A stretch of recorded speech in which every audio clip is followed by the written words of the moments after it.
Hey everyone, it's Andrew. Welcome back to the stream. It's so good to have you all here. Thank you so much for coming. Seeing the comments, the chat already going nuts. The flood has begun, everyone. That was an absolutely crazy episode, as it has been the last few weeks. Have so many things we have to talk about today. I'm actually seeing some mixed opinions about the episode, which is interesting. So I'm gonna go through all that. Obviously, this stream is going to contain spoilers for episode 6 of Ahsoka, so if you haven't seen it yet, maybe don't watch. Come back and watch it later. That'd be sweet. But yeah, so many things to discuss today. How's it going, guys? Sneelio's back. Hey, how are you, man? It's good to see ya. Yeah, let's get into it. Also, if you could leave a like on the stream, that'd be really appreciative. It helps more people see the stream, which helps me out. I'd appreciate that a ton. All right, let's begin. Let's begin by talking about so many things in this episode. Spoilers starting in a few seconds. If you haven't seen it, look out. You also notice, I'll say it right now as well. You might notice today the camera angle is a little bit different. I know no one probably notices this stuff. I've moved the camera because I've got it. I don't know if you guys noticed my last video. I did, I've recorded while I was using my standing desk. So today I'm sitting back down, but the camera is still in the standing desk setup, and I'm going to leave it like this. What do you guys think? Let me know about the camera setup. And let's see how we go. Fire out this episode though. There's so much we have to say. Like, the amount of nonsense that went on in this one episode, the amount of massive reveals, not only that, but also, I wouldn't even call it like fan service, but it's like, just, it's going places. And we have to talk about so many things. Baylan Skoll is a huge talking point, as he always is, anytime that guy is on screen. And once again, it just makes it so sad that Ray Stevenson's passed away. It's so heartbreaking. Every time I see a scene with him now, I just feel so, I don't know, like disappointed, man. Like it's so sad that he passed away. And when you see the brilliance he brought to this character, I'm lagging. Why am I lagging? How much am I lagging? I think my computer's like struggling massively. Hang on. All right, I might change the bitrate of the stream. Hopefully I can still do that. One sec. I'm so sorry. How bad is the lag, guys? There was no carrot cake today, no. One sec. Bitrate, okay. I'm gonna put it, it's over 9,000? What? All right, is that better? Hopefully that's better. Yeah, okay. I hope that's better. Can you let me know if that's better? Because it's gonna be a problem if it's not. I don't know, today I woke up, my computer's struggling. I'm lagging because I'm whining. That's funny. Just struggling. Yeah. Okay. The reason as well, like, I think, I don't know if you guys, what the weather's like where you are. In Sydney the last few days, it's been like 34 degrees and it's like terrible. Is this an 8-bit game? Far out. Yeah, that's what we is. Yeah, here we are. All right. Same. It's a little better. Okay. It's better. I'm going to drop it down even lower and hopefully that'll fix things. My whole computer is just like struggling. It's so hot, man. Maybe I should put the fan on actually. All right, hang on. Give me a sec. I'm going to chuck the fan on. What a start to the stream. My computer clearly can't take the Australian heat, can it?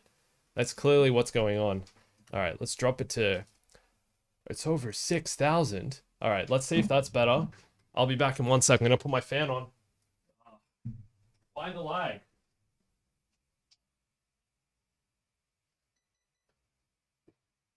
Computer's dying. Everyone, the computer's dying. Bombastic has left the stream. It's minus 10 where you are, man. That's freezing. What the heck? That's so cold. Dude, the lag is dreadful, man. Wait, who died? No one died, man. No one's dead. How's the lag now, guys? Is it better? Please tell me it's better. I don't know how I'm going to fix this, man. I don't know how I'm going to fix this. Oh, computer's just like dying. Can't handle the heat, clearly. You guys all entered the chat, and then it's like, no. This is way too much heat for Bombastic to take. Can't do it. All right, here we go. Yeah, I'm gonna delete. I'm trying to like let's clear some stuff up so that the lag improves. Is it still bad? All right, guys, tell me if the lag is still bad. Otherwise, I'm just gonna keep going. I think it actually got worse, mate. How can it have gotten worse? That's ridiculous. What if I just close? All right, I got all these windows open. Here we go. We're going to close so many things right now. I'm just going to ruin my entire workflow for the entire week. Here we go. Close, close, close. Goodbye. Ugh. The stream will officially start in like 30 seconds. How's that? Bam. Gone. Get wrecked.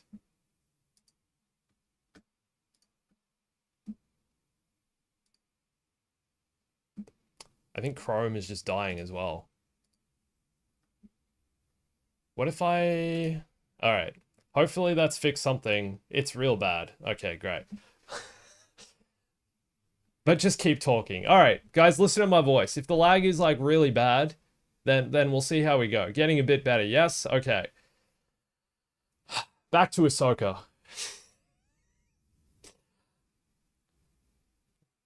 Alright, lag is fine. Everyone's saying, alright, it's mixed opinions, whatever. We're gonna keep going, okay? We'll see how we go.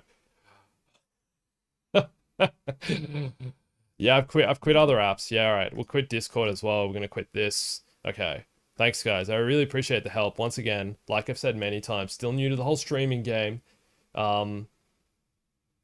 Yeah, still new to the whole streaming game. Yeah. Open widget. What's this? Error. YouTube's not receiving enough smooth video to as such viewers we experience buffering. Okay, that's fine. Whatever. You guys are gonna buffer. We'll see how we go. Clearly, computer can't handle the heat of today. Completely off track. Ahsoka. Let's talk about Ahsoka in this episode, okay? First of all, as well, I had like so many of the Jedi Fallen Order vibes from this. Were you guys getting that? Like the vibe when they landed on, what's the new planet's name? It's called Peridia, right? Okay, thank you so much, guys. I appreciate you saying it's better now. I'm still seeing it as like really bad, like my connection is rubbish, but hopefully, like I'm getting like 240p playback. I am going to PAX Melbourne. Yes, I am. I can't wait for that. That's going to be so much fun. All right. I'm getting like all these error messages just like flying at me. Oh, thanks for gifting the membership, Sneelio. All right. The overwhelm is real. All right, here we go. Let's talk about Ahsoka. Baylan Skoll has to be one of the best Disney characters that Disney have ever actually created. It's so cool to see a character that is purely from like Disney Star Wars, the post George Lucas era, where this character didn't exist inside of anything that came before, similar to a bunch of the Andor characters and other new characters, but this is like, Baylan Skoll is like a pure Disney character, and every time he's on screen, he just has so much presence. He has so much I don't know, like, yeah, screen presence. You just want to hear every word he says, and you're like hanging on the edge of every word he's saying. Which is so it's once again, it's so sad to see kind of what happened to him and what happened to the actor.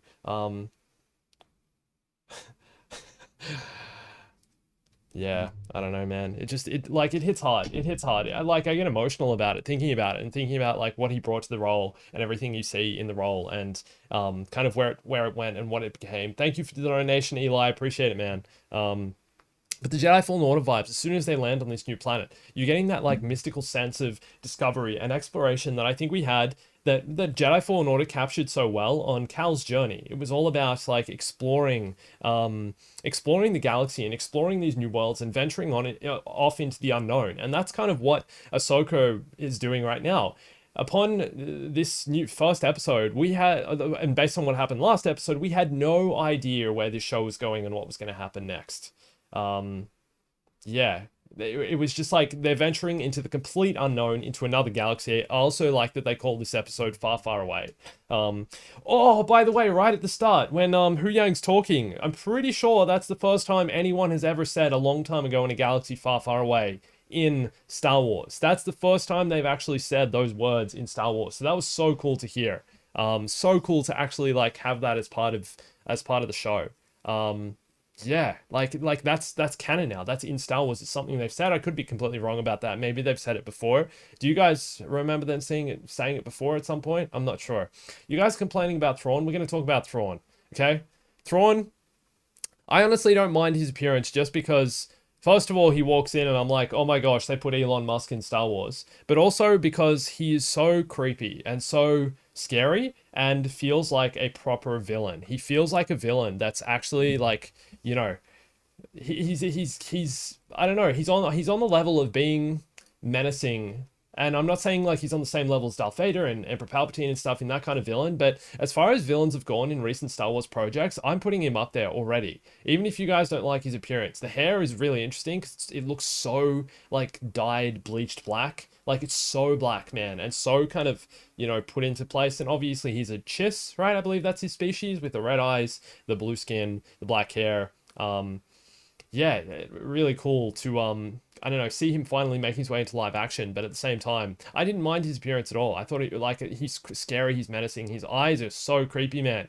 Especially when he got up close to Sabine, and Sabine's just standing there looking him straight in the eye and being like, yeah, you're not gonna intimidate me. That's so cool. I'm so glad that like she didn't feel like, that goes to her character of who she is. No one's gonna intimidate Sabine. She's such a strong personality. So that was really, really cool. But also, yeah, Thrawn, man, I would be scared if he's looking at me like that with those eyes, with those Chiss eyes. The way he also seems so calm. I think that's what's so creepy about him. He always seems like he's in control of everything that's going on in the room and in control of the situation. And I think that's part of what makes him such a frightening villain. He's, yeah, just got that creepy edge to him that's I don't know, man. Like I thought he was stealing the scene as well. It was interesting seeing him and Balin Skull in the same scene because the two of them kind of are such big personalities. They're such strong personalities, and in that scene it seemed like Thrawn almost had the upper hand in terms of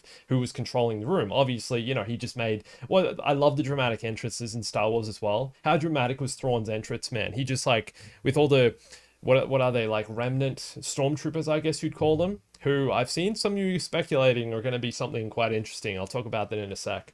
Like it might be revealed as to who they are or what's actually under the armor, which is really creepy. But like that could be just, total hearsay or just speculation. But I saw some of you saying that they're actually going to be like Night Sister zombies, which I think is pretty funny.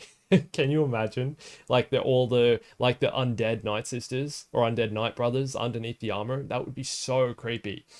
Thrawn's reveal, I thought, was so, yeah, so obviously overly dramatic. First of all, like just seeing just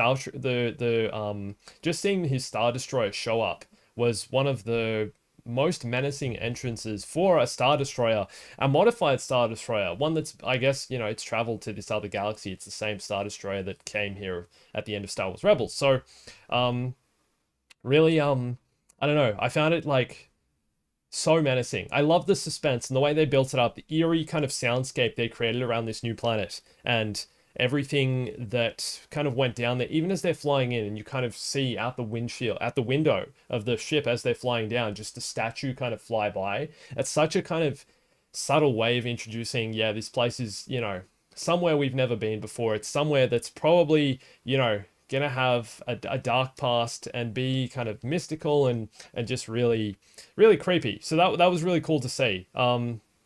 I really enjoyed that and that reveal. And then obviously they're on the planet, they're kind of standing around. Everything is really, yeah, eerie. I love the sound design. And that's one thing you guys might not have noticed in this, man. It was like, if you're not noticing it, that means it's doing its job. The sound design of kind of the space and the atmosphere on this new planet was so kind of not only creepy, but it helped to build the suspense. It made you feel like you were in some faraway land, which is exactly what they're going for, in a different galaxy, and it's somewhere we've never been before. It achieved all of those things. And I especially also loved the conversation Balin Skull and Shin Hati were having when they were just kind of standing around waiting for things to happen before the Star Destroyer arrived. They're kind of talking about the Jedi Order and Balin Skull's past and everything. Yeah, everything to do with Balin's past, which we're going to talk a bit more about. But I want to talk, yeah, more about Thrawn's entrance, the way the Star Destroyer flies over and then kind of covers the land in darkness. That's such a powerful effect for a Star Destroyer to have, because it shows the power of the Empire or the power of what once was, and the power of Thrawn, I guess. And the way it kind of just placed itself over the platform, the elevated platform that they were all standing on, that the mothers were standing on, and kind of just like, came over it. It was like put a rooftop on that platform, and Thrawn's entrance just became so dramatic. Thank you so much, Star Wars Overcome. Appreciate the donation. Thrawn's entrance was perfect. The march was great. Sabine is great. Ezra will show some dark side tactics next episode, you reckon? Bale and Skull and Shin Hottie have an intriguing past. Indeed they do. All right. I really like the design of Thrawn's second in command. What's his name? Enoch. Enoch. That's a new character, right? I don't think he's someone we've seen before. Does he exist in Star Wars Legends or in the old Star Wars canon? I'm not sure. Let me know if you know of him. But yeah, that was really a mix of Arc 2 and Malachor feels. Yeah, I can see that. Yeah, it's got that like Sith vibe to it, but also a bit of Dathomir. That's why I was going with the Jedi Survivor or Jedi Fallen Order kind of angle, because I feel like it goes back to like the first time you land on Dathomir in Jedi Fallen Order, there's a real sense of eeriness. There's a real sense of like, I don't know where I am. This is like a mystical place. It's a scary place. There's probably going to be some really, really bad villains here, like people who are going to, mess you up. And that's kind of the vibe I got. Also vibes of the Zepho. The Zepho, I prefer, I'm gonna go out and say it, I preferred Jedi Fallen Order's story over Jedi Survivors, just because it had all that kind of temple explanation and the mysticism of the Force and the Zepho and the past and ancient civilization. It was all about that side of things, and that's the vibe I got from this episode. It was kind of exploring that side of Star Wars, which I really thought was creepy. And I love to see more of the whole episode, even though, like I said last week, this episode was mostly going to be about kind of, it was going to be a traveling episode and almost like a filler episode for building to the greater events that are about to come in the last two episodes. Guys, can you believe there's only 2 more episodes as well in this season? Man, it's gone so quick, and so much I feel has to happen in the next 2 episodes. So this episode was kind of like a setup episode, right? It was a setup for everything that's about to happen and where we're going in the galaxy, basically. Where we're going with what's about to happen next. But even still, I think they did an excellent job of maintaining the momentum and the suspense throughout. And I saw some of you saying, oh, it was a little bit slow. I didn't mind it at all. I thought the pacing was honestly really good. And it was just like, it had me on the edge of my seat because I had no idea. Like, we're in this weird world. We don't know where we are. We've never been to this part of the galaxy. And we're moving into a place we've never seen before. So the whole episode, I was just like on the edge of my seat, wondering what's going to happen next. For example, Thrawn comes in. The whole Thrawn entrance was so dramatic. All the remnant stormtroopers around him with the modified armor, I guess you'd call it, or like, dilapidated armor, worn down armor. Enoch's face, so creepy. It's kind of reminds me of those old samurai masks, which is what I believe it's based on, what I believe it's supposed to be kind of influenced by his appearance. So there was kind of that side of it, but then also the kind of the eeriness and the unknowing of what was going to happen with Sabine. Like, they just let her go off into the world on her own, which I thought was also a really interesting choice. You kind of expected them to just like hold her prisoner, but instead I guess they're using her. There's so many things at play, and I think that's what's so interesting. Sorry, I'm cutting myself off, but like there's so many different like story elements at play, and it's not just about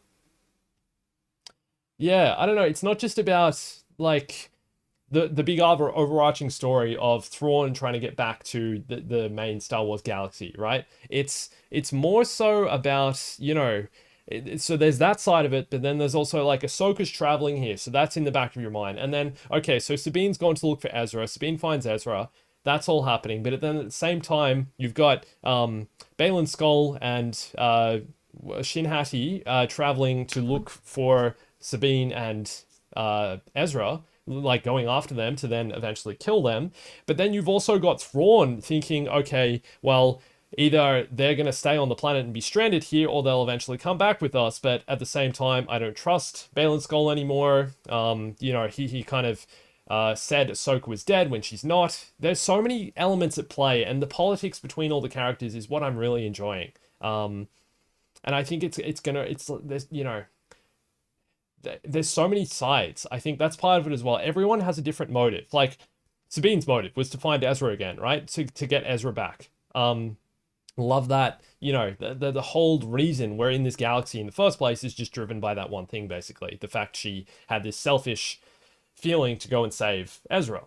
Um, so there's that side, but so that's her motive, right? But then Ahsoka's motive is to like save the galaxy and, you know, make sure the Force remains in balance, I guess. Then you've got Baylan Skoll's motive, which is to basically like, who knows? We still don't know. We don't really know his like true motive and what he's up to. He's trying to like basically rid the galaxy of all corruption and of all you know, conflict, it seems. He's trying to do some kind of clean slate thing where he just like wipes the entire galaxy clean. That's the impression I'm getting from him. What do you guys think he's trying to do? And then you've got Thrawn, who's trying to obviously like return to power, regain power. Morgan Elsbeth's helped him do that. That's her motive. She's also going to get power from it. They're on a power quest. So many elements at play. Shin Hati as well. She's kind of like, she's after power, but she's also conflicted because her master, Baylan Skoll, is, you know, after a greater purpose, it seems, a much greater purpose. And I don't know, that's, yeah, really curious. Like, so many things at play. It can go so many ways, and so many things can go wrong between all these. It's going to be interesting to see like who ends up on top, and you feel like it's going to be Thrawn. Like, I feel like Baylan and Shin might not make it out of this first season if there is going to be a second season. Perhaps they won't. I mean, you know, Baylan Skoll, obviously, Ray Stevenson sadly has passed away, so his character's not going to be included at a later date. So either he's going to get stranded here, or, you know, he's going to die. That's basically what's going to happen. We'll see. Cyberwolf Ranger, thank you so much. Good to see you back. Appreciate the donation, man. Really, really appreciate it. Yeah, yeah, that was an understanding. Thanks, Bryce. Yeah, nice. Hu Yang at the beginning basically saying Sabine didn't really have the choice she appeared to have. Was interesting. I agree. Yeah, she didn't really have a choice. Like, you know, Ahsoka's kind of giving her a hard time, and is still... Ahsoka defaulted straight back to, like, blaming Sabine, which she was doing from the start of this series, basically. But it's almost, like, gone the other way with that, where... Hu Yang's trying to suggest an alternative and be like, hey, maybe she didn't have a choice. Maybe this is, you know... Sure, she willingly chose to go with them, but maybe she didn't have a choice. Maybe this is the way back. Yeah, that's it. And the whole honoring the promise thing. I agree. Yes, Nilio, thanks for that.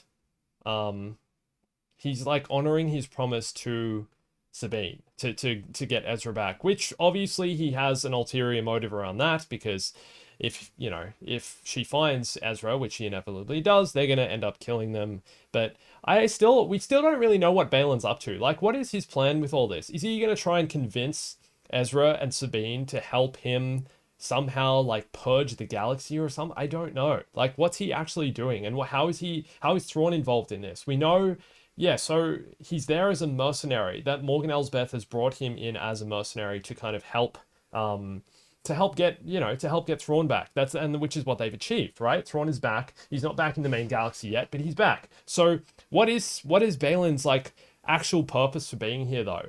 We still don't really know, and we kind of got suggestions of it, and I loved all the references to the Jedi Order and everything in this episode. Was so interesting, and kind of hearing how selective he is with giving us details about his background and his backstory, and, you know, where and what's been happening here. I think that side of it is really, really curious, because yeah, we still have no what he's doing. We still have no idea what he's doing and what he's up to, but also hearing that he was still a Jedi at the time of Order 66. It sounded like he was still part of the Jedi Order, and him also saying that Shin asked him, hey, do you miss the Jedi Order, or do you? And he said he misses the idea of it. Like, the way he delivered that line as well, so good. He's like, I miss the idea. Yeah, I don't know. I can't do it. I'm not an actor. But so good. And so, like, curious. Like, he misses the idea of having order, but without the corruption and without the blind-sightedness, I guess. Really cool. So much more of his character that we need to learn. He obviously knew Anakin Skywalker back in the day.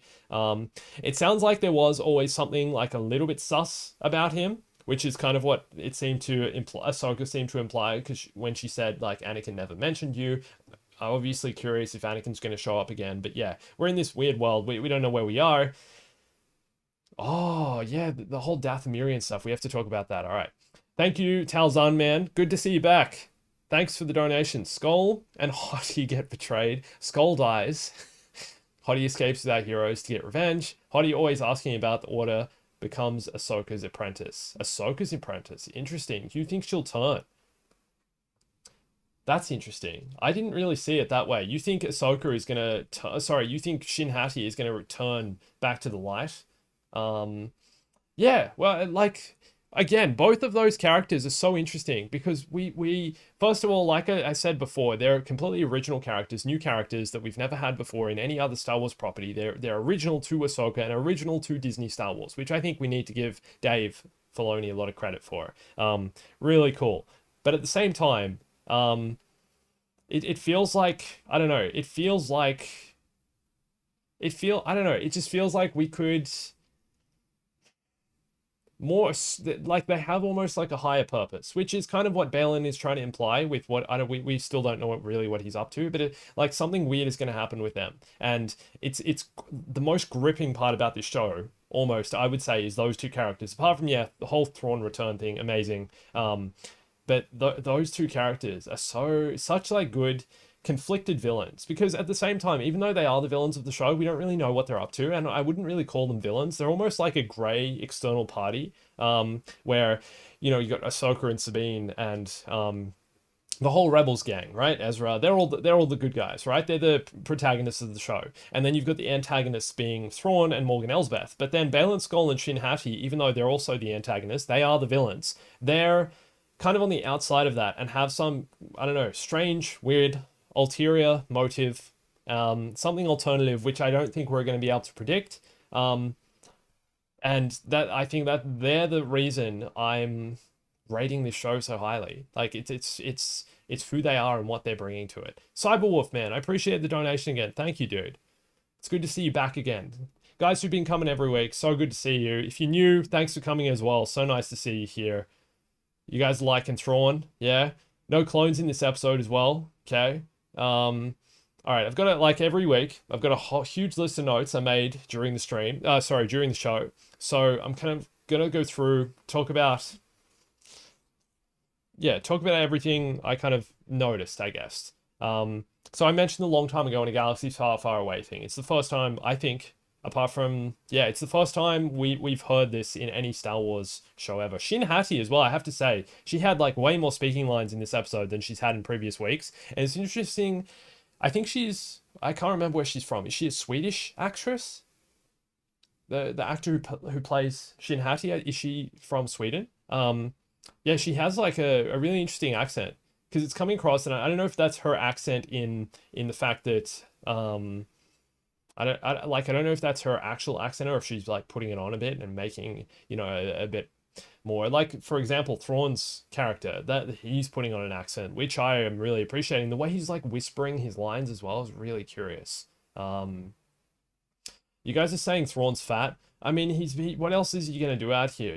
Like, he's probably been raiding the Star Destroyer's remaining, food supplies. He's probably like bored. Maybe that's why he stays so calm. Maybe he eats his stress away. I'm not sure. It's a joke. So yeah, Balin is honoring his deal. Oh, she's Ukrainian. Oh, thank you guys. Thank you. Okay. Oh, that's cool. Yeah, nice. Okay. Shin Hati, the actor, is Ukrainian. Really interesting. Yeah, well, her accent, like, again, enjoying it. Like, she feels her just I don't like she's not speaking fully with Ukrainian accent, I guess you'd say. Like she's Americanizing it a bit, but it's also making it quite interesting. And her character itself is really, I don't know, fascinating. For more reasons than one. Also, the hyperspace travel, guys, like traveling at light speed. Did you guys notice how different it looks? No, yeah. Did you guys notice how different the hyperspace travel looked? Like traveling at light speed, because I guess we're flying between different galaxies. We're traveling at a different speed, I assume. Yeah, I don't know. That was interesting. Really cool to see. Like that it's actually different, and like I thought it was just gonna be the Purrgil and the way they travel was gonna have that. It has like a rainbow effect through the lightspeed tunnel, and also kind of a I guess you'd call it like a sunburst effect, lens flare. But at the same time, the what Eye of Sion, I think it's called, the ship that Balin and everyone were traveling on, also had the colored travel, space travel thing. So that was really cool too. So clearly it's just about like traveling between different galaxies for some reason. It creates a different lighting effect. Yeah, it looks electric. There you go. Interesting. Yeah, I thought it was really cool. Really cool. Really cool that they made it actually something different. Yeah. Oh, you think Thrawn's theme is like interstellar? That's interesting. Yeah, okay. I wonder if that's the intergalactic thing. Oh, some of you thought Enoch was Ezra. Did you? There was like one moment where I was like, wait a second, is he gonna reveal to be Ezra? And then I was like, nah, it doesn't seem likely, and it wasn't the case. So, oh yeah, there you go, completely crushed as well. Marok, all the Marok theories are just like completely gone, and Marok has not even been mentioned or thought of since he was sliced open, basically, and was like, oh yeah, he's actually no one. He's just Night Sister magic, basically. That's, I think, what we're all going with now. Morocco's Night Sister magic. That's as far as he goes. So, yeah, he was nothing, and also, yeah, Thrawn. Sorry, Ezra was not Marok either. Correct, right? Marok was not Ezra. All wrong. Ezra's fine. He's been chilling with some space hermits. What are they called? Naughty. Really cute. How Star Warsy a moment was that as well? When Sabine like discovered the guy the it's a naughty. I think that's their species. That's what they're called. The in the little shells, right? Where that was such a like a. It's like when Leia meets the first Ewok. When meets Wicket or whoever. I think it's Wicket she first meets, right? That was really cool. I was like, yeah, this is like such a. Marok is a goofy Cooper. But sorry, I just have to read. That's hilarious. He is. Yes, correct. But yeah, those little guys, man, it was such a Star Wars moment when she kind of discovered them and, found out they knew Ezra, and like it was just like that fun. It was just fun and a bit silly, and kind of, oh, she's discovered the native species that aren't gonna kill her. They're friendly. Also, her animal, I can't remember what it was called. It kind of reminded me of the Lothwolves though, the way kind of, I guess she in some ways is speaking to it through the Force, but I don't know. It was so cute, dude. Like it's so cute seeing it. Yeah, the way they held that one shot over the hill when Sabine is walking, and the animal's following behind her, and she tells it to like go away, and it walks away, and she walks out of frame, and then it walks back into frame and like chases her. It's so cute. I love they're adding personality to these kinds of creatures in Star Wars, and that's Howler. There you go. It's called a Howler. Loved it. So cool. Interesting to see that they're what the raiders of this world use and ride and tame, which was why Ezra was also surprised that Sabine was riding it. He was like, how did you get this? Like, why are you riding a howler? Almost implying that they're dangerous. But yeah, really cool. I don't know, the characterization of the Star Wars animals and species is in this episode I thought was pretty sweet. So lots of fun. Love that. Love that. Just gonna have a little drink. I've been speaking a while. The fan's going crazy. I hope the lag is all improved by now. I saw someone just say it's a little bit laggy still, so hopefully it's okay. But we'll see how we go.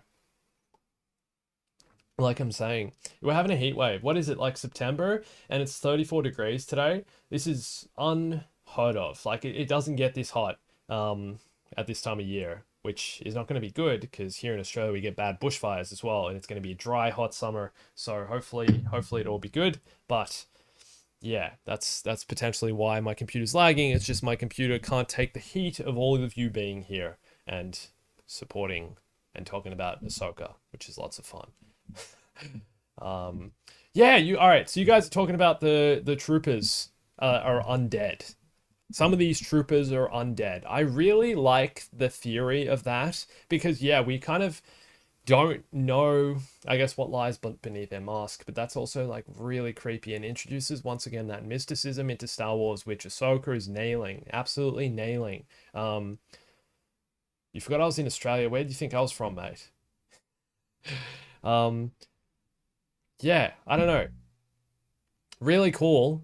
And For sure. Anything to do with Night Sisters and magic, spelt with the CK, the Night Sister magic, um, means that they could potentially be, yeah, undead. Night Troopers. They're called Night Troopers. Okay, that's interesting. So they literally could be like the undead Night Brothers, or just Night Brothers altogether. They're called Night Troopers. That's so cool. Interesting though, because like Thrawn even mentioned them though. He referenced them saying since arriving on this world, since being banished here, their numbers have dwindled, which is why he also didn't want to send out more reinforcements to help Shin and Balin track down Ezra, etc.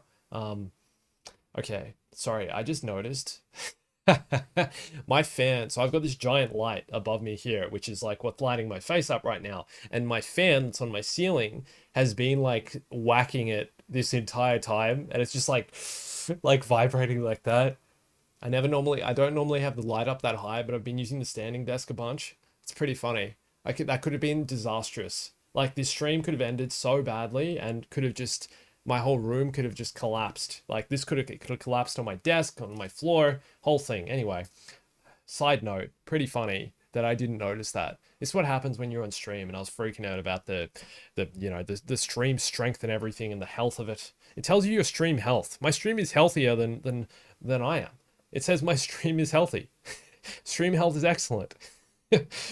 Okay, yeah, you can't. That's good. You can't hear it. Okay, I'm glad you can't hear it. I think it's fine. Yeah, it's fine. I mean, we've been going for like 40 minutes, so we're all good. Yeah, no, it's Celsius, mate. Yeah, Celsius. It's hot. I wonder how hot it is on the planet on what's it called? Peridia. Peridia. Yeah, interesting. All right, onwards. So this is Peridia let's talk about Peridia. This is supposed to be the ancient homeworld of the Night Sisters and the Dathomirians. Even Balin Skull referenced something to it. He said it's yeah, it's the beginning of the, I don't know, where the mothers are. I can't remember specifically what he said, but it's an ancient homeworld of the Night Sisters, and it's also a graveyard for the Purgle, the space whales, which is really interesting. Yeah. How like how much more of that are we going to see explored? I'm assuming we're going to get more of this planet in kind of expanded Star Wars media as well. Um, oh, same galaxy as Tanalorr. That's interesting. I thought, wait, is Tanalorr in a different galaxy? I thought Tanalorr was still in the same galaxy. It was just really hard to get to. That's what I mean. Dude, the Jedi Fallen Order vibes, that's why the Jedi games the stories are so good because they explore, I think, what Star Wars is all about. It's about adventure and, finding new things about the galaxy, space exploration, the whole thing. Yeah, Cal Kestis's journey, the Dathomirians, all of that. And I think that's what makes it so interesting. And what makes this story, like why they're nailing kind of the explorative side of it, the space exploration and finding new locations and everything. It's so kind of like I keep using this word mystical, but it's, I don't know. Yeah, it is sad seeing the Purgle corpses in space around Peridia. I mean, they have to die somewhere, I guess, but it's interesting that they die at all. There's a whole kind of sub lore within the Purgle. Like, when did the Purgle first come to be? How does their culture work? Who are they? Like, how long do they live? How are they capable of the space travel? Do you know what I mean? There's so many things you can kind of explore just within one species of Star Wars, and I think that's what makes Star Wars so interesting. It's the depth of the galaxy and the depth of the lore, and you can explore all of these things.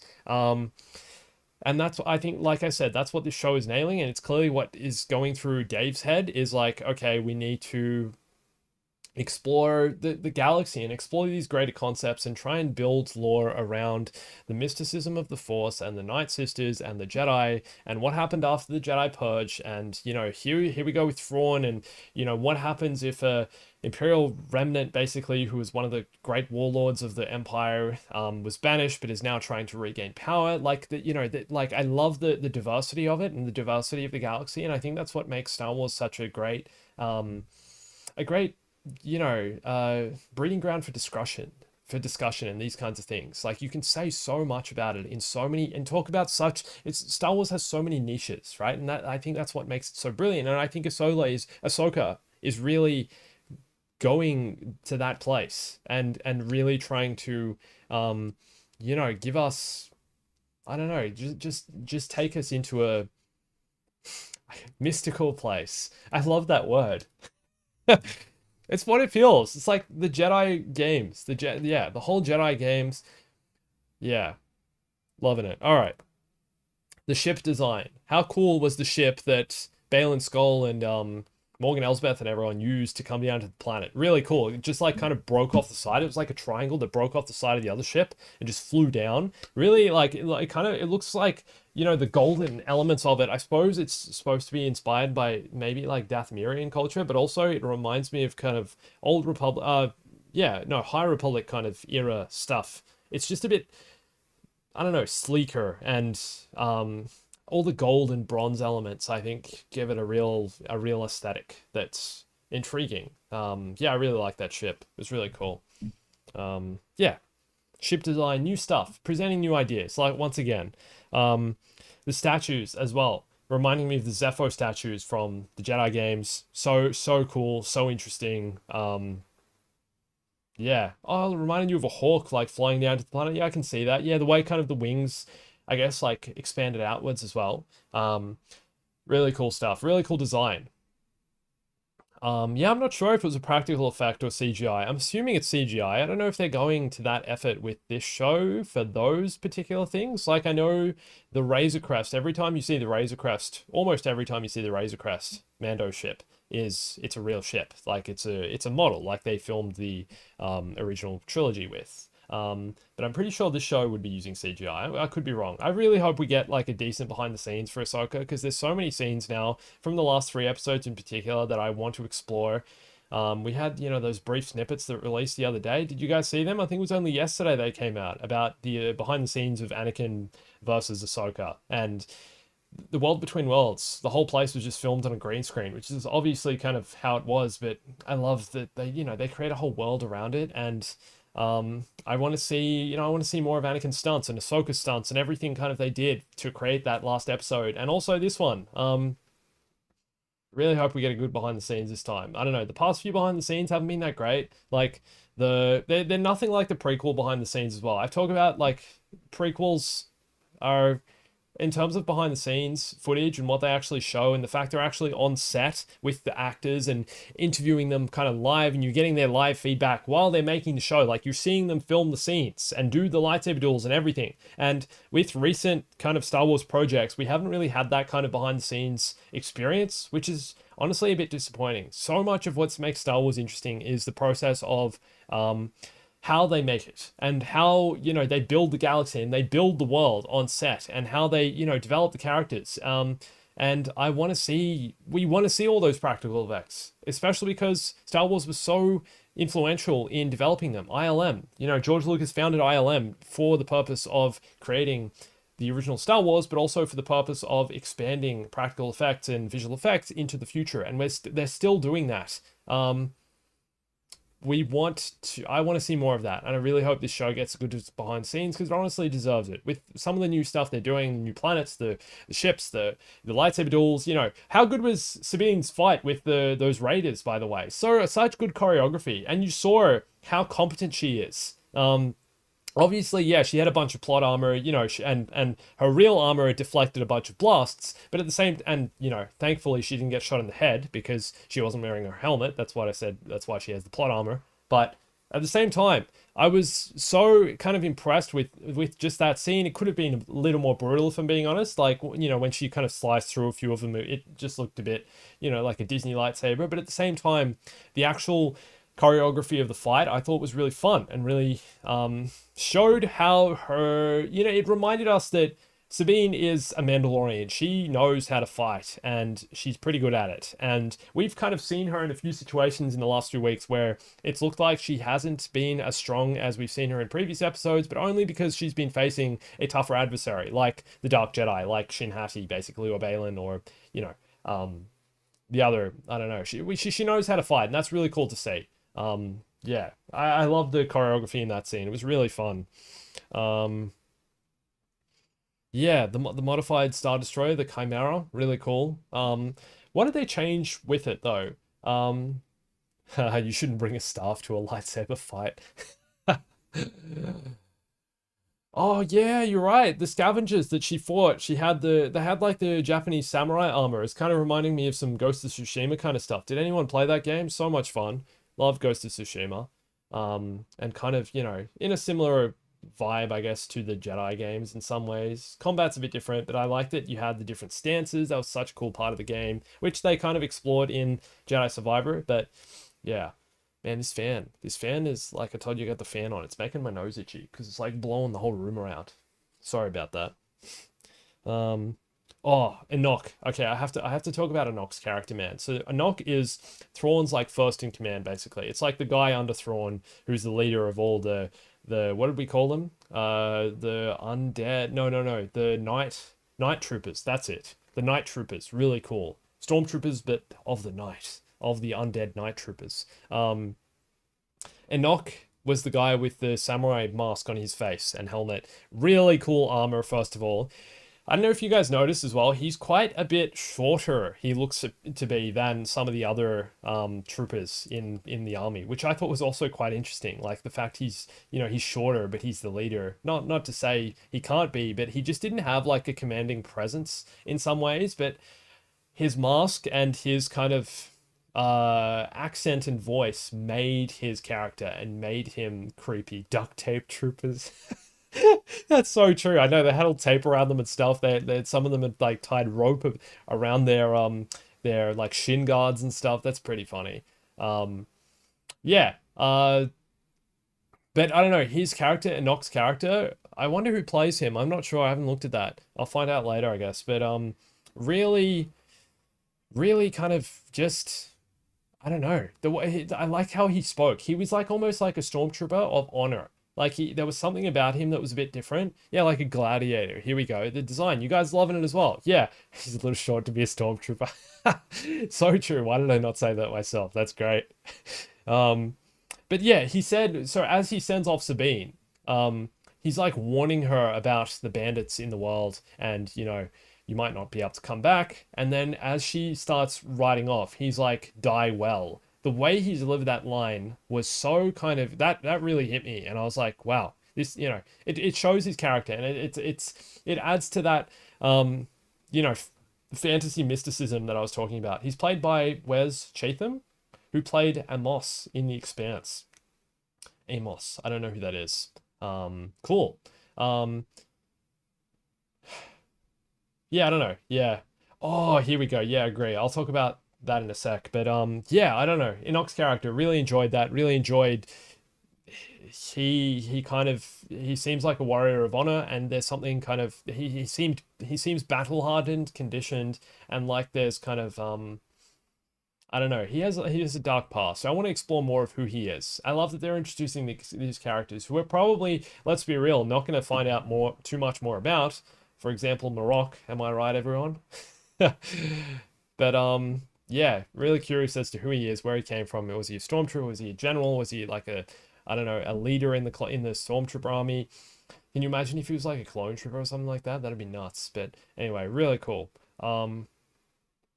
Dude, yeah, I know. What if there are some clone troopers among these like remnant stormtroopers, or sorry, night troopers? That'd be cool. That'd be interesting. Um, oh, sorry, there's a mural on the underside of the Chimera. Was the ring Thrawn got from an ally? Really? I didn't notice that. Okay, I got to take a closer look at the ship design. That's really cool. Okay, here's something really interesting. Yeah, I'm glad you guys are bringing this up. So is anyone else kind of a bit worried or a bit concerned as to how RIP Marok, yeah, RIP Marok, just while I'm on that, can we all please press F to pay our respects to Marok? He died so valiantly, he was such a great villain, and he will be truly missed forever. Oh, oh, Marok. Marok, man. But yeah, okay. It feels like they found it really feels like they found Sabine found Ezra too easily. Like it was just way too simple.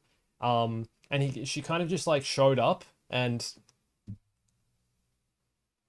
it it it feels like there's almost like something sinister behind it. Do you know what I mean? Like maybe Ezra has an ulterior motive. Also, I thought it was really interesting that Sabine doesn't really, um, I don't know, she doesn't want to tell Ezra everything that's happening yet. It's like, hey, you better tell Ezra. Do you know what I mean? Like, Thrawn is coming into power.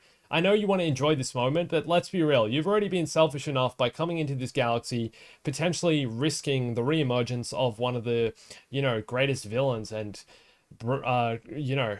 bringers of terror, I guess you could say, in the galaxy, in Thrawn, right? He's going to return because of your actions and coming and opening the pathway to this galaxy, right? So, um, I'm just like really kind of, I don't know, like dumbfounded that she's not telling Ezra straight away, hey, by the way, I'm here because of this reason, everything is about to turn to chaos. And no, but let's help these villagers like pack up their village and spend some time to catch up. Also, no, I didn't think they were gonna kiss. I think they're gonna remain as friends, and the way they kind of interacted seemed to imply that they're gonna stay that way. I really hope so anyway. It seemed like a friendship, and the way they greeted each other, the way Sabine kind of hugged Ezra, it just like the way she like slapped him on the back. They seem like good old mates. Do you know what I mean? They don't seem like romantic friends, or like they're gonna get together or anything. It's not. Let's be real. It's not gonna be Rise of Skywalker all over again. Let's hope not. Anyway. So yeah, I don't know. That's how I felt about that.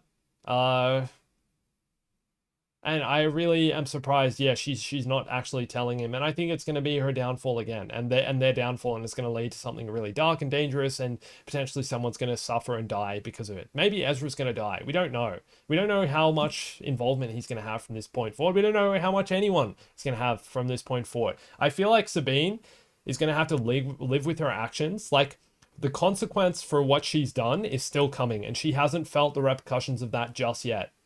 And I think that's something that they're going to explore at some point. Like, I think it's going to come back to kind of, hit her hard and really, there's going to be a negative consequence of what she's done and the fact she's opened Thrawn up again. So, yeah, I don't know. I'm worried about that for her, but I'm also really worried that she's not just straight up being honest with Ezra and being like, hey, by the way, Thrawn's, coming into power. Maybe Ezra knows all this already, though. Maybe Ezra's been like scouting Thrawn and what he's up to and all his activities, and just hasn't had the means or the power, and has been waiting for, Sabine and the others to find him. Perhaps that's the case. I'm not sure. Can we just all say though, it's really convenient. It's really convenient that it's really, really convenient that Ezra was on this side of the planet and not just like on the complete. What if he went exploring and went like miles and miles away? What if, so I'm in Australia? What if he was in like Europe? Do you know what I mean? In the planet, on the relative to that planet. They're just like, he's like, half an hour away. He's just like living down the road. It's all good. Um, which is totally fine, but it's just funny. It's like whenever we go to a planet in Star Wars, everything is kind of always in the same location, which is, good for the plot's sake and to keep things moving along. Rarely do they like get in their ship and fly to the other side of the planet and then, have to find someone else. Yeah. Man, Hu Yang's done everything. You guys chatting about Hu Yang? I agree. Hu Yang is just like living the droid life. He's the most well-traveled droid in the entire galaxy, surely, right? He's lived for like 25,000 years or something ridiculous. He's got to keep those parts well oiled, clearly. I don't know how he's been around that long. Clearly in very good working order, and maybe they don't make them like they used to. Maybe droids that are made nowadays are much cheaper and trashier. And back then they used to make them real good. But I really hope Hu Yang survives and lives on. I can't see him dying. I think, being the kind of comedic relief, but also a slight mentor figure and, possessor of knowledge and wisdom, I think, he has a larger role in Star Wars than you might think, and I think he's going to stay around for quite some time and hopefully, be involved in whatever's next. Hopefully he'll be involved in the Dave Filoni movie as well. I really like his character. It's grown on me. Do you guys agree? Like Hu Yang, I was a bit skeptical about him at the start, and then I don't know, even the fact like David Tennant's playing him now, it's just like yes, like I really think he's funny. That said, there you go, 75% original parts. That like it's funny. 70% original parts, so funny, man. Like the fact they're even mentioning that. It's like it's just fun character development. I love that. Hu Yang as well, right? He started telling Ahsoka the story. He's like, "Hey, do you want to hear the story?" And she's like, "No, not right now." And I was like, "No, tell the story. I want to hear the story about the foundation of the galaxy or whatever." Um, and then and then she's like, all right, I'll hear the story at the end of the scene. And so he starts by saying a long time ago in a galaxy far, far away. And then it cuts to the opening credits. And I'm like, no, I want to hear Hu Yang's story. What's he going to say? Oh, he's going to talk about the formation of the galaxy and the formation of the Jedi and the origins of the Force and all this stuff. It's like such interesting stuff, which, you know, let's be real. They're saving for a later date. They're saving for the origins of the Force movie and, you know, maybe more development of the Jedi. Maybe it's kind of too deep and in lore in like the deep Star Wars canon and lore to actually mention right now, but at the same time I'm like, no, I want to hear it now. I want to hear what Hu Yang's got to say. Also, like I said earlier in the stream, I don't know if you're here, some of you here, but I said that I'm pretty sure that's the first time ever in Star Wars we've heard the words a long time ago in a galaxy far, far away. So really cool. Yeah, really cool. Guys, I just had like this insane theory and idea. What if Marok was Jar Jar? And, you know, now Jar Jar is truly dead. Just saying, just a thought. Press F again, please, to pay respects to Marok, the greatest villain that ever lived in all of Star Wars. Oh man, I'm still sad. I'm still so sad Marok is gone and has left us and seemingly will not be returning. Oh, okay, mind blowing. Sorry, but what if all the troopers in this army are actually just like all Maroks? Okay, no, like this is for real. I'm not joking. Like, what if they were all using the Night Sister magic, and all of them, when killed, are gonna explode and, you know, produce a green smoke? That's like that's so potentially a thing, right? They're literally called night troopers, right? Why wouldn't they be these things? They could literally they could. Sorry, I'm reading all your comments. Funny. Marok, R.I.P. Jar Jar. F for far, far away Binks. What?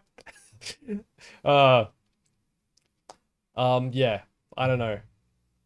What if they're all Maroks? That's what I'm saying. That's like an actual possibility, and that's something I think that we could, you know, potentially explore. They're night troopers, right? As in night brothers, as in night sisters. The mothers, the way the mothers talk was creepy, by the way. The way they kind of, their voice has this like reverb effect over it, and it kind of echoes like they're saying the thing, you can understand them, but then you hear like an echo of the voice from coming from the distance. I thought that was so cool and so kind of, yeah, creepy, and it just added a whole element of like, oh man, I don't really want to mess with them.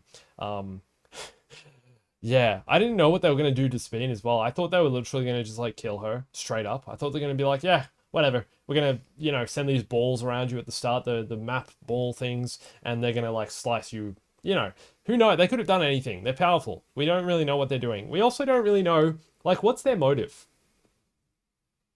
Um, that's true. Talzan, sorry, thanks for mentioning that, man. So with the night troopers, chop off an arm, green smoke, chop off a head, green smoke, and it's all Disney safe. There's no blood. That's absolutely true. It's Star Wars safe and Disney safe. It's only very few times blood actually shows up in Star Wars. One is on Finn's helmet. The first time was in the original Star Wars in 1977 with Ponda Bubba's arm in the cantina that Obi-Wan cuts off. Obi-Wan also gets sliced by Count Dooku, and you see blood on his leg and his arm. I'm pretty sure they're the only times, off the top of my head, that we see any kind of blood in Star Wars. I could be wrong about that. I guess The Rise of Skywalker has a bunch, though, right? Like, face scarrings and marks. I guess you can count, like, Kylo's kind of face scar. I don't know. There are other times where you see blood in Star Wars, but you're right.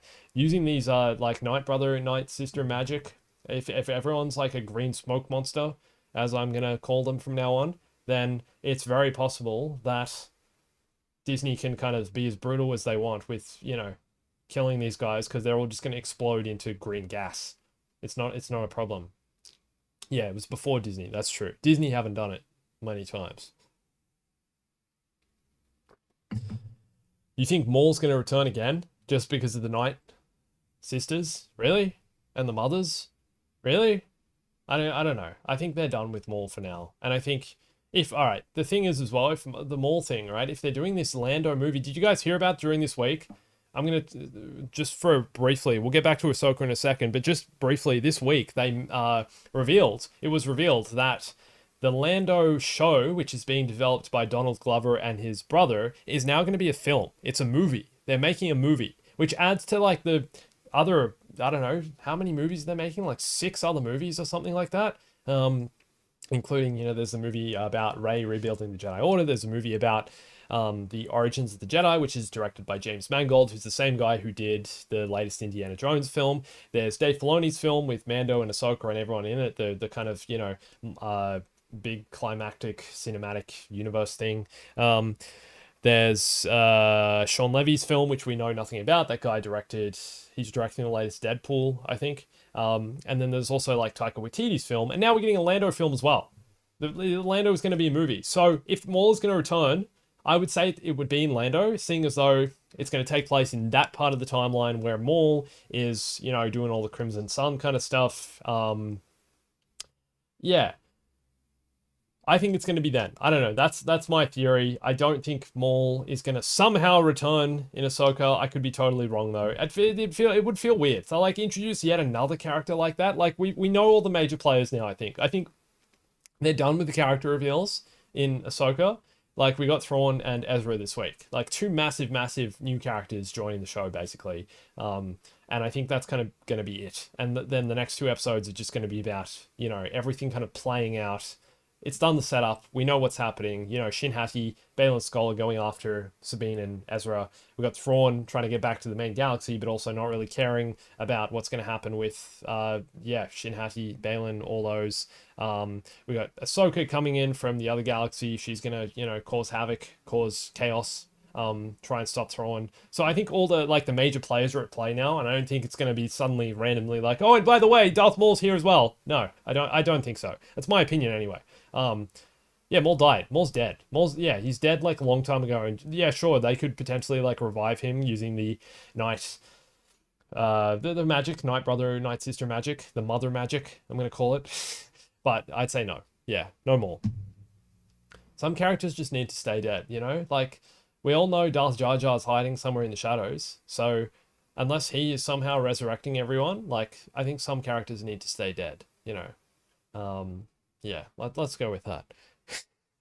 Die well. Talked about that. The shell creatures. Oh yeah, what's this Boken Jedi thing? Do you guys get a hint of that? Okay, sorry. You guys are talking about that leaked photo of Maul in Ahsoka. That I'm pretty sure was confirmed to be from a fan film. I don't think it's actually from the show. It's not a real thing. So yeah, not going to be in the show. Sorry, Maul's probably not going to be around until maybe a later date. I don't know.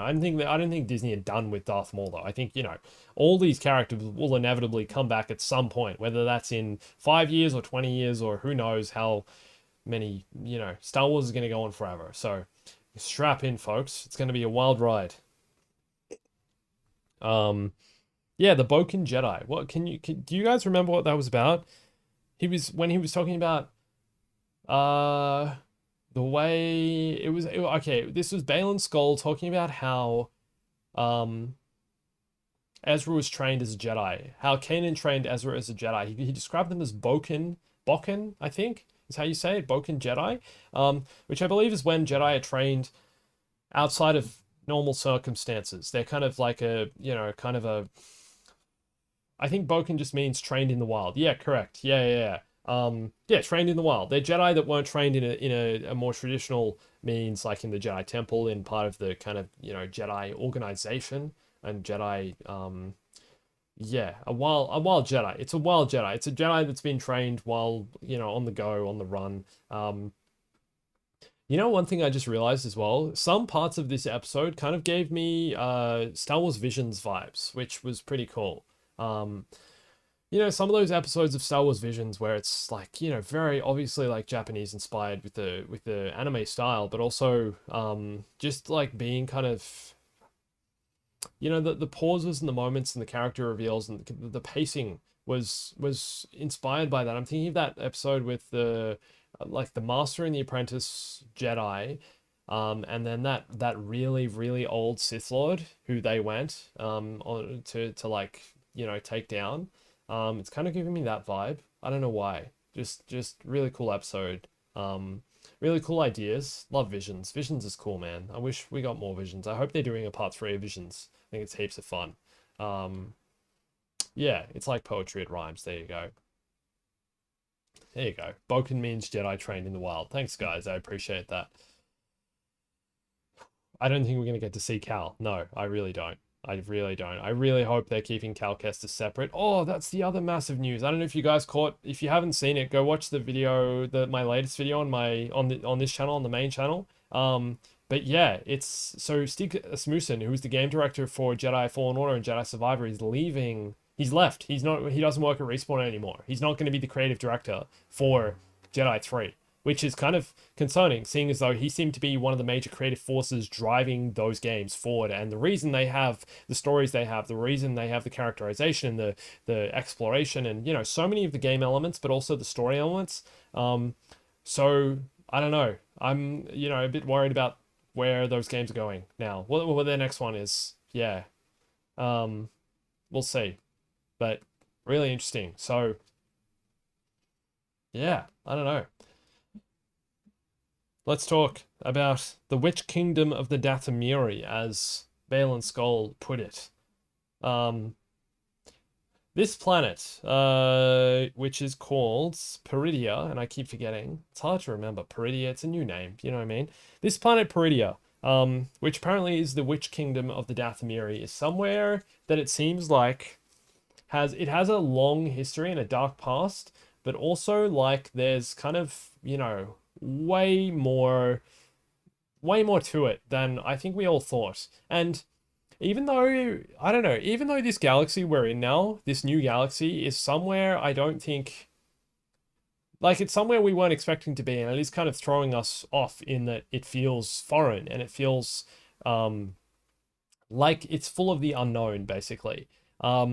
It's still, there's still an element of, like, I was expecting something a lot weirder. Do you know what I mean? Like them traveling to another galaxy. They've literally just like come out of light speed, come out of hyperspace at a planet that had like an asteroid belt. They fly down onto the planet. And then it's just like normal though. But I don't know why, but I was expecting something like really weird. Like as soon as they come out of light speed, basically, it's like camera pans around and it's like, oh my gosh, where are we? Was anyone else expecting a moment like that where it's like traveling into the absolute unknown, kind of like, if I'm being honest, in Jedi Survivor when you arrive on Tanalorr, because that had that, it just looks so different, like with all the kind of the pink and the purple hues everywhere and the white kind of gray color tones, kind of how they had to travel to get to the planet. It was so weird and so different to anything we'd kind of seen before, and I thought that was so interesting. And yeah, I was kind of expecting to see something along those lines in some way. So, really, yeah, really, yeah, it was literally like a grassy field. Yeah, okay, yeah, random field with some ruins. Agree. It's like a graveyard. What did Shin Hati called it? A wasteland. Like there's nothing there.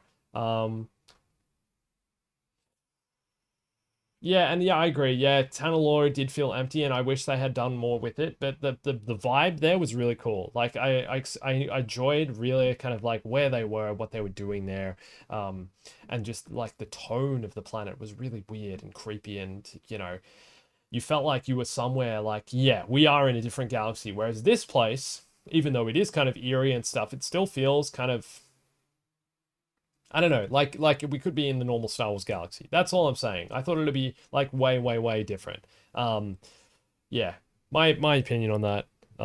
Take with that what you want. But the fact it's had like such a long history of the Dathomiri, and yeah, you got Fallout vibes. There you go. Yeah, well, it's like just goes in hand with kind of the barrenness of the planet, basically, right? It's just like this barren wasteland with not much going on. Yeah, interesting though. Yeah.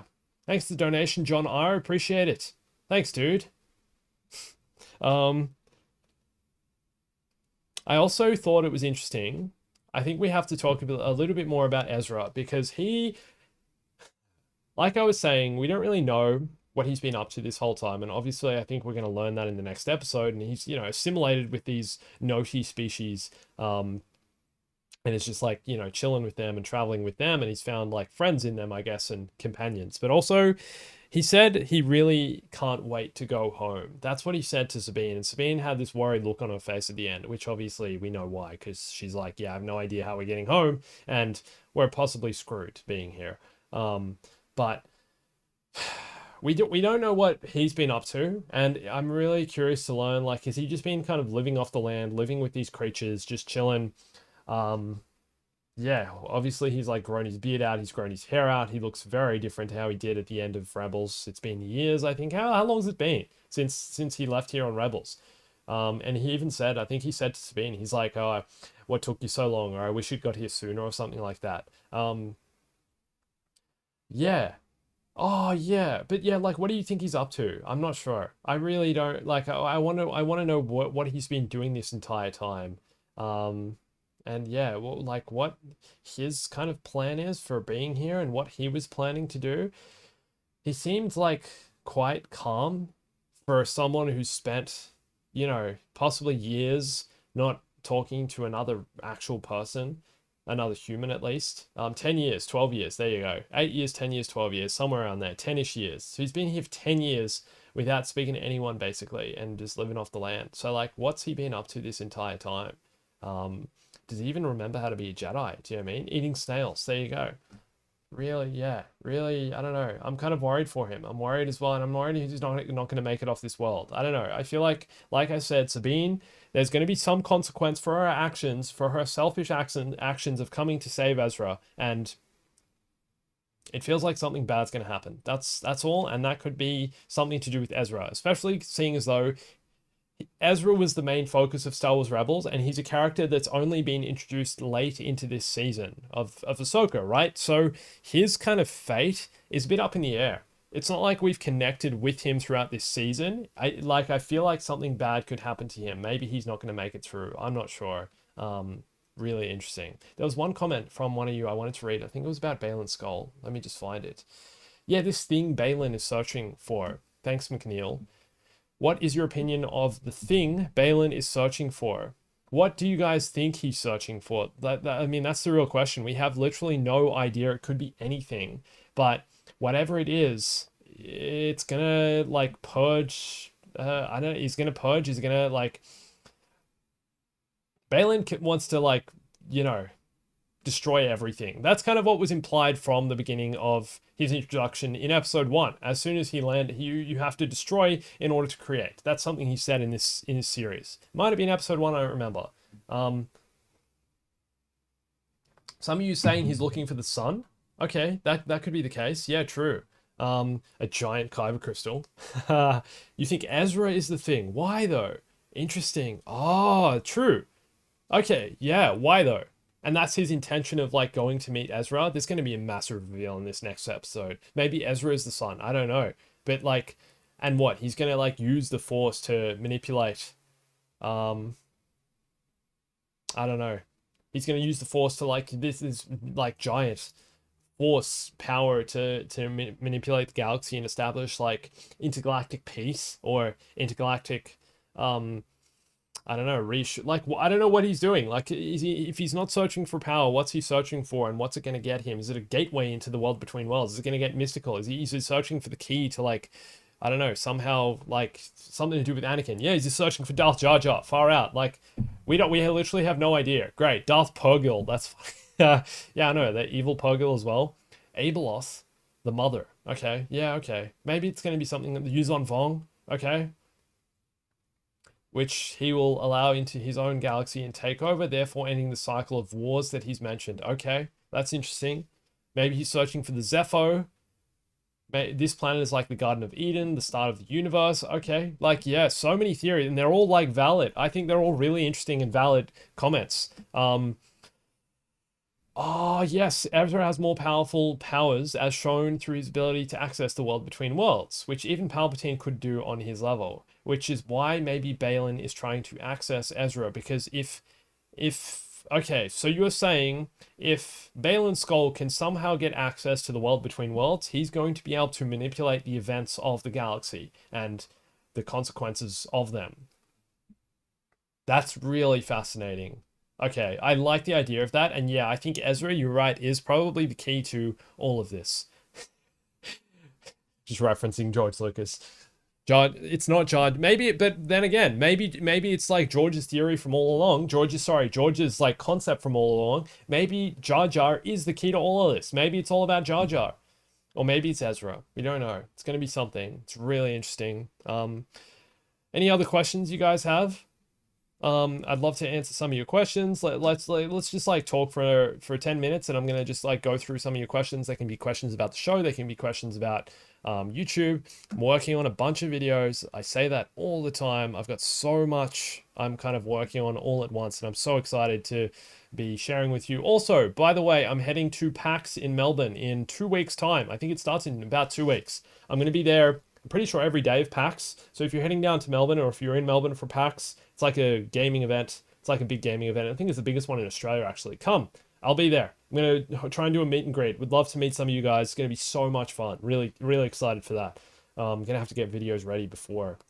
All right, got some of the questions. Here we go. Let me have a little quick read. Yes, I'm working on Lego stuff. The Lego finale, the giant Lego ending video is something I've been working on for weeks and weeks, and it's like I'm so excited about it. It's going to be great. It's not ready yet.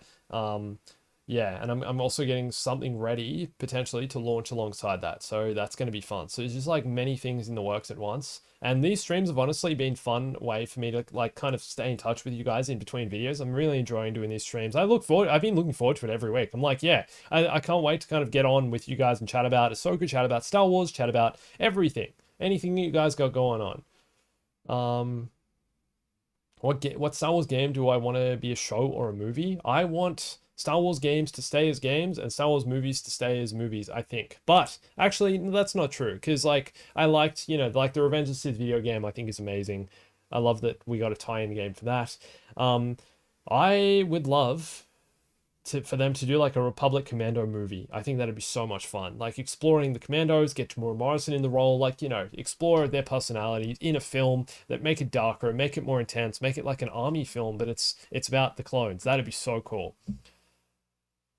No way Dave kills Ahsoka in this series, maybe in the movie. I agree with that, but I don't know. Ezra, I think there's something bad's going to happen with Ezra, maybe. Thrawn be rocking the dad bod. I mean, that's not really surprising. Yeah. Force Unleashed movie? Yes and no.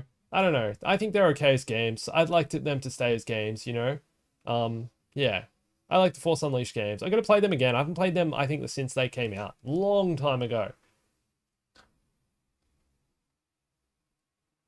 Oh, true. Yeah. Did the Night Sister Mothers remind you of the Ben Gesserit from Dune?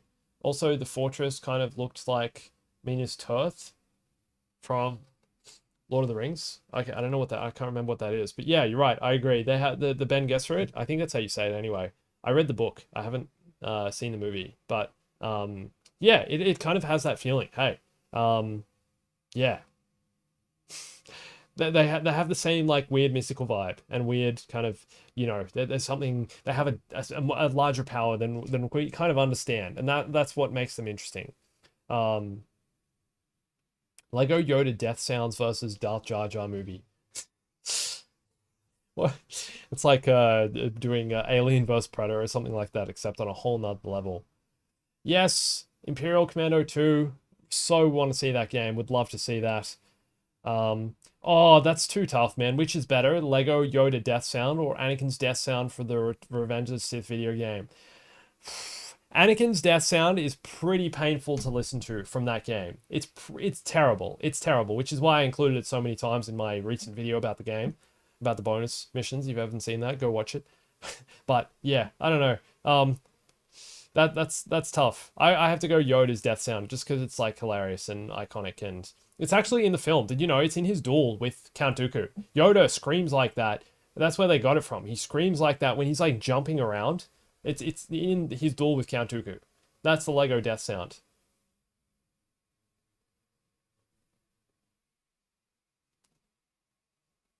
Oh, the capital of Gondor. Okay. Okay, that's where it is. Interesting. You guys really don't want Ezra to die then, huh? Knights of the Old Republic trilogy of movies, that would be really cool. Yeah, I agree. Yeah. Agree. Knights of the Old Republic stuff would be sweet. I'm really keen. I hope the game they're making, the remake, gets made and actually goes through and actually turns out to be amazing. Um, the Maul game, yeah, that would have been sweet. I know it's disappointing that one didn't eventuate. So many Star Wars games didn't eventuate, man. I'm gonna make more videos about games. I'd love to make more videos about Star Wars games that were never made, that were planned or were in development and got cancelled. There's so many of them, and actually a lot more than you think. If you dig deeper and do the research, there's literally like, I don't know, like 30 or 40 of them that only got to like the early production stage. And yeah, yeah. Thanks, Andrew. Andrew, I like your name, man. Thanks for the donation. I appreciate it, dude. Thank you. Always good to see a fellow Andrew. Andrews everywhere.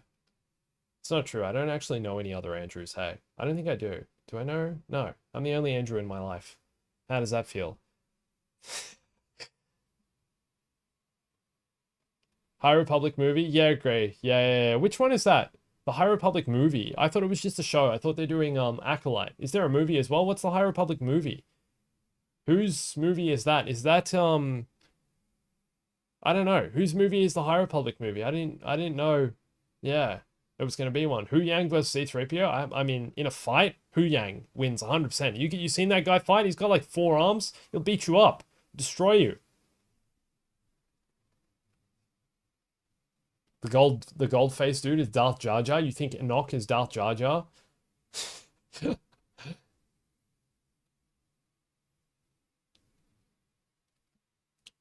Yeah, Balin is either going to die or I think he's going to be stranded on this planet for whatever reason. Or if something happens in the world between worlds, he'll somehow, suffer because of that. He'll like either get stranded in the world between worlds or the events he decides to change will affect his future and he will die as a result. That's my guess. All right. Yeah. Thank you so much for coming again, guys. Before you go, could you please do me a huge favor and like this video, like this stream? And if you haven't seen it, watch my recent videos. Really appreciate it. Also, come follow me on Instagram. I've been posting so much more on Instagram recently, especially stories. We'd really love to see you guys over there. Yeah. And thank you. I'm going to PAX in a few weeks. Remember, if you're going to be in Melbourne, come hang out. That'll be so much fun. Thank you so much. I'm going to be back next week, of course, after the next Ahsoka episode. Sorry about the technical difficulties at the start of this as well. Hopefully we can get them all sorted out for next week, and hopefully we're not going to have any more issues like that. And I have to like figure out my encoding settings better or something. I don't know. My computer was just chugging today. I think it's the heat. I think it's, the fact you guys were all like flooding the chat, which I really appreciate. Yeah, bunch of reasons. But thank you so much, guys. Thanks for coming. Another great episode. Had so much fun. And I'll see you next week. Hope to see you then, guys. Thank you. See ya. Bye. Bye.